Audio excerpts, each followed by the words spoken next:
Relationship में secret रखना एक बहुत ही कॉमन चीज है। आजकल लोग एक दूसरे से सीक्रेट रखते हैं एंड का वे है to maintain their own space. What if अगर मैं आपको आज ये बताऊंगी कि मैं आपको एक ऐसी स्टोरी बताने वाली हूँ, वाइफ ने हस्बैंड से एक ऐसी बात छुपाई जो कि उसके दांत से रिलेटेड है, उसके टीथ हेल्थ से रिलेटेड है, जो कि नियरली इम्पॉसिबल है अपने हस्बैंड या फिर अपने स्पाउस से छुपाना। सो यहाँ पे एक लाइन का यूज हुआ है, एक वर्ड का यूज हुआ है, that is fear of dentist. Fear of dentist एक बहुत ही रियल चीज है, कई लोग फेस करते हैं। कई बार क्या होता है कि किसी उम्र में या फिर हो सकता है कि चाइल्डहुड में आपने कभी कोई ट्रीटमेंट लिया हो जिसमें आपको किसी डेंटल इश्यू की वजह से डेंटिस्ट के पास जाना पड़ा, और हो सकता है वो जो एक्सपीरियंस है आपका वो इतना ट्रोमैटिक है, इतना पेनफुल है कि वो चीज अभी भी आपके अंदर है। तो जनरली लोग क्या करते हैं, डेंटिस्ट के पास जाना अवॉइड करते हैं। फिर इतना नॉलेज नहीं होता कि उनको डेंटिस्ट के पास टाइमली चले जाना चाहिए, वरना जो चीज उनको कम लग रही है या फिर उनको ज्यादा सीवियर नहीं लग रही है, वो चीज बाद में उनको बहुत ज्यादा नुकसान पहुंचा सकती है। अनलेस की पेशेंट को इतना पेन हो कि वो बेयर नहीं कर पाते, करना भी नहीं होते डेंटिस्ट के पास, चाहे उनको कैविटी हो रही है, चाहे उनको गम इश्यू हो रहा है, सारी चीजों को वो थोड़ा सा इग्नोर करते हैं और अवॉइड करते हैं कि वो डेंटिस्ट के पास ना जाए। क्योंकि इस पिक्चर में हम देख सकते हैं दांत एक दूसरे के एडजेसेंट रहते हैं, एक दूसरे के अगल बगल रहते हैं, उसकी जगह दांत जो है अपना पोजीशन थोड़ा चेंज कर लेता है, मतलब उसमें ड्रिफ्टिंग देखने को मिलती है। इस तरह की ड्रिफ्टिंग अगर एज से पहले दिखे या फिर आपके मसूड़ों का हेल्थ ठीक नहीं है तब दिखे, उसको बोला जाता है पैथोलॉजिकल ड्रिफ्टिंग। इस कहीं ना कहीं आपके गम में इश्यू, आपका जो मसूड़ा है उसमें प्रॉब्लम है, मसूड़ा वीक हो गया है, मैकेनिज्म आपके दांत को एक जगह पे होल्ड करके रखे, मैकेनिज्म में प्रॉब्लम है जिसकी वजह से आपके दांत इधर उधर हो गए हैं, एक दूसरे के ऊपर आ गए हैं। बेसिकली जो लक्षण है ये पायरिया के लक्षण तो देख के आप सोच सकते हैं कि ये जो दो दांत है ये इतने लंबे लंबे दिख रहे हैं, इसका मतलब इस दांत के अराउंड जो हड्डी है वो बिल्कुल ना के बराबर है। तो ये दांत मुंह में है कैसे, इसको होल्ड किसने करके रखा? आप एक व्हाइट बैंड जैसी चीज देखेंगे, ये होता है कैलकुलस। आप ब्रश नहीं करते हैं तो आपके दांत के ऊपर एक प्लाक का लेयर जमता है एंड देन हर 24 आवर्स 48 आवर्स के बाद आप जब उसको ब्रश करते हैं तो वो प्लाक का लेयर हटता है एंड फिर न्यू प्लाक का लेयर बनता है, और ये एक नेचुरल प्रोसेस होता है। बट अगर आपने ब्रश नहीं किया तो ये जो लेयर है ये हार्डन हो जाता है। सपोज अगर मैं आपको एक एग्जांपल दूं, कंक्रीट का मिक्सचर आपने कहीं जमीन पे फेंका, तो पतला सा लेयर अगर गिरते ही आपने पोंछ लिया तो वो हट जाता है। बट अगर 24 आवर्स के बाद आप जाएंगे तो फिर आपको उसको हटाने के लिए आपको हथौड़ी और चीजल का इस्तेमाल करना पड़ेगा। उसी तरीके से हमारे माउथ में होता है, जब ये डेंटल बायोफिल्म या फिर प्लाक का लेयर हमारे दांत के ऊपर जमता है, डे बाय डे ये थिक होता जाता है, कैल्सिफिकेशन होने लगता है, इसमें कैल्शियम का डिपॉजिट होने लग जाता है, तो ये हार्ड हो जाता है। और जब ये हार्ड हो जाता है हमारे दांत को पूरा कवर कर लेता है, तो नॉर्मल ब्रशिंग से ये नहीं हटता। इसके लिए हमें स्केलिंग करना क्लीन करना पड़ता है हमारे डेंटल स्केल। तो जैसे ही इस कैलकुलस को अगर डेंटिस्ट हटाएगा तो डेफिनेटली इसके दांत में मोबिलिटी ज्यादा बढ़ेगी, और इसी की वजह से लोगों को कंफ्यूजन होता है कि हमारे दांत सफाई के बाद ज्यादा हिलने लग जाते हैं। एक्चुअली आपके दांत में जो कैलकुलस होता है उसने आपके दांत को बहुत ही टाइटली पकड़ के रखा है, जो कि अच्छी चीज नहीं है। ये धीरे धीरे आपके हड्डी को गला रही है, आपके मसलों को नीचे कर रही है। एंड टाइमली अगर आपने इसका इलाज करा लिया तो फिर भी थोड़ा सा पॉसिबल होता है इसको रिपेयर करना। बट इस केस में जहां पे इतना सीवियर कैलकुलस है, इतना सीवियर बोन लॉस है, इस केस को रिकवर करना या रिवर्स करना बहुत ही मुश्किल है। सो क्या आपको पता है कि आपका स्माइल और आपके हेल्थ से रिलेटेड जो एक बहुत इंपॉर्टेंट चीज है वो आपका माउथ होता है। किसी से पहली बार मिलते हैं तो इंटेंशनली और अनइंटेंशनली आपका ध्यान उसके माउथ पे चला ही जाता है, उसके स्माइल पे चला ही जाता है। बहुत सारे लोग इसको रियलाइज नहीं करते, इसको इतना इंपॉर्टेंस नहीं देते, वो अपने स्किन केयर पे ध्यान देते हैं, अपने मेकअप पे ध्यान देते हैं। बट एक्चुअली जो चीज लोगों को अट्रैक्ट करती है वो होता है उसका स्माइल, उनकी टीथ। यहाँ पे एक बहुत ही फेमस एडवर्टीजमेंट है, यहाँ पे आप देखेंगे कि आपका ध्यान उसके मिसिंग टूथ पे गया सबसे पहले। बट एक्चुअली जब आप इसको ध्यान से देखेंगे तो आप देखेंगे कि इनका एक जो आईब्रो है वो शेप है, तो फेस ही, दोनों चीज आपके फेस के ऊपर, आपका जो ध्यान सबसे पहले गया वो आपका टीथ के ऊपर। और ये एड एक्चुअली आपके साइकोलॉजी को बताता है कि ये कितना इंपॉर्टेंट है और कितना इंपॉर्टेंस रखता है आपके डे टू डे लाइफ। बहुत सारे लोग जिससे आप बात करें, दांत में कुछ भी दिक्कत होता है, चाहे उनके दांत आगे निकले हो, चाहे उनके दांत मिसिंग हो, सो उनको बहुत ही ज्यादा सोशल फियर होता है कि लोग उनके बारे में क्या सोचेंगे, लोग उनके बारे में क्या परसेप्ट करेंगे, और इसकी वजह से उनका जो स्माइल होता है वो चेंज होता है। कई बार लोग अपना मुंह खोल के नहीं हंसना चाहते क्योंकि उनके दांत बड़े बड़े उनके दांत दिखते हैं, या फिर कई बार लोग अपना हाथ रख लेते हैं अपने मुंह को ढकने के लिए।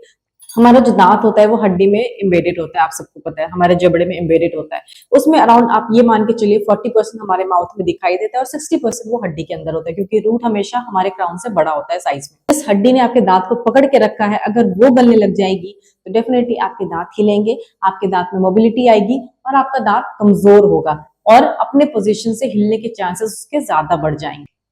इसके अलावा अगर आपका मसूड़ा नीचे जा रहा है तो आप दो दांत के बीच स्पेस देखेंगे जो कि ट्रायंगुलर फॉर्म में होता है, और और उसको ब्लैक ट्रायंगल बोला जाता है। नॉर्मली जिनके गम्स हेल्दी होते हैं उनमें ये ब्लैक ट्रायंगल नहीं दिखाई देता। सो इस तरह की जो चीजें ये काफी नॉर्मल होती है। कई लोग इस चीज से सफर करते हैं, उनको इतना ज्यादा एंजाइटी होती है, इतने ज्यादा एप्रीहेंसिव होते हैं अपने ट्रीटमेंट को लेकर के कि मुझे दर्द होगा और मुझे बहुत ज्यादा दिक्कत होने वाली है। तो ऐसे केसेस में जनरली डेंटिस्ट क्या करते हैं, आपको या तो एंटी एंजाइटी ड्रग्स दे देते हैं, जिससे कि अगर आप उसको ट्रीटमेंट से पहले खाते हैं थोड़े से रिलैक्स होते हैं, आपका माइंड थोड़ा सा रिलैक्स होता है, आप उतना पैनिक नहीं करते। या फिर कई बार ऐसा होता है कि ओरल सेडेशन का यूज किया जाता है, जिसमें कि एक टैबलेट आपको दिया जाता है या फिर नाइट्रस ऑक्साइड भी दिया जाता है। तो उनको इतना पता नहीं चलता कि कोई भी पेनफुल प्रोसीड्योर करा रहे हैं, या फिर डेंटिस्ट के पास जाकर के आप बहुत ज्यादा पेनफुल प्रोसीड्योर नहीं कराते, क्योंकि जहां पे भी ऐसा लगता है कि पेनफुल प्रोसेस होने वाला है वहां पे जनरली लोकल एनेस्थीसिया का इस्तेमाल किया जाता है। सो वो एरिया आपका ऑलरेडी नम रहता है, बट क्योंकि साइकोलॉजी ऐसी होती है, अगर प्रेशर भी लग रहा है तो उसको लगता है कि उसको पेन। सब चीजों को कॉम्बैट करने के लिए या तो आप एंटी एंजाइटी पिल ले सकते हैं, या फिर आप ऐसे डेंटिस्ट के पास जा सकते हैं जो कि इस तरह के सेडेशन का इस्तेमाल करता है, तो आपको ज्यादा दिक्कत नहीं है। इसने बोला that she has a habit of smoking. Smoking की हैबिट है, इसको 7-8 सिगरेट ये पी लेती है दिन भर का। ऐसे केसेस आते हैं जहां पे पेशेंट का जो दांत है वो हिल रहा है, या फिर उसका जो पेरियोडोंटल स्टेटस है वो कॉम्प्रोमाइज्ड है, मतलब कि उसको गम इश्यू है, उसको पायरिया की प्रॉब्लम। सारे केसेस में रूट कॉज जानना बहुत जरूरी है। ऐसा तो सबको पता है कि ओरल हाइजीन आप मेंटेन नहीं करोगे तो आपके दांत में प्रॉब्लम होगी, आपके दांत हिलेंगे या फिर आपके मसूड़ों में प्रॉब्लम होगी। बट उसके अलावा इसके बियॉन्ड भी चीजें होती है, इसीलिए पेशेंट का प्रॉपर केस हिस्ट्री लेना जरूरी है। पेशेंट की हैबिट क्या है, पेशेंट को ब्रशिंग की हैबिट है या नहीं, वो इंपॉर्टेंट है। इसके साथ साथ पेशेंट को कोई बुरी हैबिट है या नहीं है, कोई अब्यूजिव हैबिट है या नहीं, चाहे उसमें स्मोकिंग हो या फिर गुटखा सुपारी खाना हो या फिर किसी भी तरह का बैड हैबिट। और इसके साथ साथ मेडिकल हिस्ट्री भी बहुत इंपॉर्टेंट रोल प्ले करती है। कहीं आपको डायबिटीज तो नहीं है, कहीं आपको बीपी की प्रॉब्लम तो नहीं है, कहीं आपको थायराइड की प्रॉब्लम तो नहीं है, कहीं आपको ब्रक्सिज्म की हैबिट तो नहीं है, स्ट्रेस तो नहीं है आपको। ये सारी चीजें रोल प्ले करती हैं आपके दांत के हेल्थ को मेंटेन करने के लिए। और इसीलिए जब भी आप डेंटिस्ट के पास जाते हैं तो प्रॉपर मेडिकल हिस्ट्री आपको देनी चाहिए, प्रॉपर आपकी जो डेली हैबिट है उसके बारे में आपको डेंटिस्ट को बताना चाहिए, ताकि जो ट्रीटमेंट प्लान बने वो बिल्कुल आपके हिसाब से बने। जहां तक स्मोकिंग की बात है, मैंने आपको बताया था कि स्मोकिंग करने से आपके जो माउथ है, वो जो हीट आपके माउथ में जाता है, आपके माउथ के ब्लड वेसल्स कॉम्प्रोमाइज होने लग जाते हैं, माउथ में प्रॉपर ब्लड सप्लाई नहीं जाएगा, ऑक्सीजनेटेड ब्लड नहीं जाएगा, मसूड़ा जो है वो श्रिंक होने का चांस बढ़ जाता है, उसका रिस्क बढ़ जाता है और पेरियोडोंटल स्टेटस कॉम्प्रोमाइज होने का चांस होता है। इस केस में हम देख पा रहे हैं। टाइम आया है कि पेशेंट के माउथ को पूरी तरीके से चेक करना है एंड फिर डिसाइड करना है कि इसमें से कौन से दांत बच सकते हैं। दांत को निकालना जरूरी है, सो दैट बाकी जो दांत बचे हुए हैं उसके हेल्थ को मेंटेन कर सके। तो यहाँ पे जो यूज कर रहे हैं वो है पेरियोडोंटल प्रोब। और ये जो पेरियोडोंटल प्रोब होता है ये पतला सा स्टिक जैसा चीज होता है और ये आपके और मसूड़ों के बीच में घुसाया जाता है। ये आपका मसूड़ा जो होता है वो दांत के अराउंड कॉलर की तरह होता है एंड उसको होल्ड करके रखता है। जब ये कॉलर ढीला हो जाता है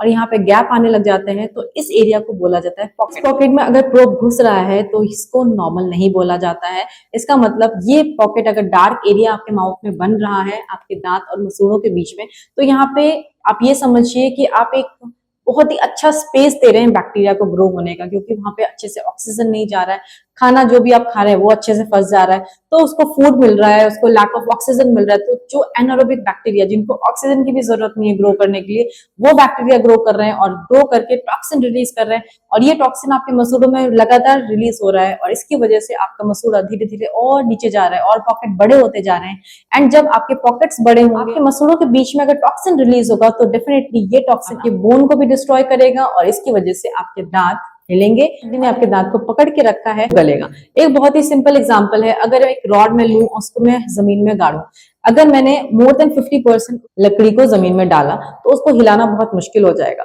बट अगर सिर्फ 20% एरिया उस लकड़ी का जमीन के ऊपर है और बाकी सारा ऊपर है तो उसको हिलाना कितना ईजी है, कितना ईजी है उसको नॉकआउट कर देना। यही चीज आपके दांत के साथ होता है। मोस्टली हमारा जो मेजर पोर्शन होता है हमारे हड्डी में अच्छे से एम्बेडेड होता है, अच्छे से गड़ा हुआ होता है और हम जितना भी प्रेशर लगाएं, चाहे हम कितना भी हार्ड चीज करें, आपको कोई दिक्कत नहीं होता। बट यही चीज अगर हड्डी नीचे चली जाती है और हमारा दांत ज्यादा एक्सपोज हो जाता है, हमारा हड्डी जो हमारे दांत को पकड़ा हुआ है वो कम हो जाता है, फिर डेफिनेटली आपके दांत खिलेंगे और आपको खाने में भी दिक्कत होगा, पेन होगा।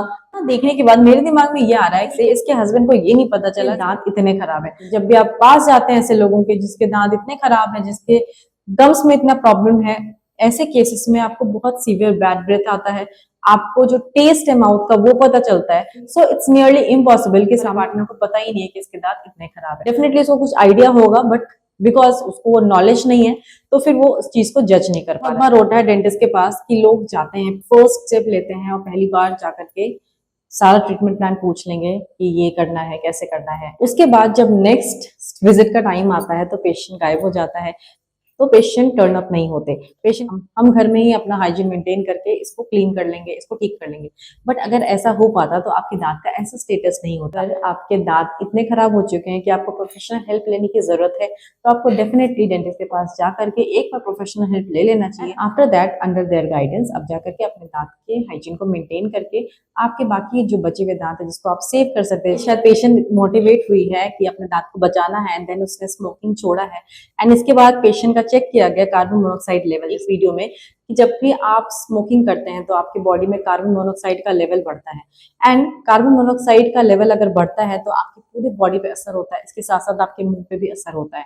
एंड ये कार्बन मोनोऑक्साइड मेजर करने का एक इंस्ट्रूमेंट होता है जिसपे पेशेंट ब्लो आउट करता है, एंड देन उससे बॉडी में कार्बन मोनोऑक्साइड का कितना लेवल है ये पता चलता है। यहाँ पे आप पेशेंट के अंदर मोटिवेशन देख सकते हैं, हैप्पी शी इज कि बॉडी में जो कार्बन मोनोऑक्साइड का लेवल है वो कम हुआ है। तो ये एक तरह से मोटिवेशन का काम कर सकता है पेशेंट के लिए कि वो स्मोकिंग क्विट करे। आगे के जो दांत है उसका स्टेटस बहुत खराब है, एंड उसके अराउंड जो हड्डी है वो पूरी गल चुकी है, वो पूरा लॉस हो चुका है। तो आगे के 2-3 दांत तो डेफिनेटली इसको निकालना होगा, उसको आप वापस से रिवर्स नहीं कर सकते। आप यही देख रहे हैं कि पेशेंट के दांत का क्लीनिंग किया गया, पहले दांत को इन्फेक्शन से फ्री किया गया, क्योंकि अगर प्लैक कैलकुलस रहता है तो डेफिनेटली वो बैक्टीरिया का एक घर है, एंड वहां पे बहुत सारे बैक्टीरियाज रहते हैं। अगर आपके दांत में रूट एक्सपोज्ड है आपके माउथ में तो क्लीनिंग के वक्त पेशेंट को बहुत तकलीफ होती है, पेशेंट को बहुत ज्यादा सेंसिटिविटी होती है, क्योंकि इनको क्लीन करना बहुत इजी होता है, बट जैसे ही आप रूट पे पहुंचते हैं, जैसे आप सीमेंटर पे पहुंचते हैं तो वहां पे सेंसिटिविटी बहुत ज्यादा बढ़ जाती है पेशेंट को,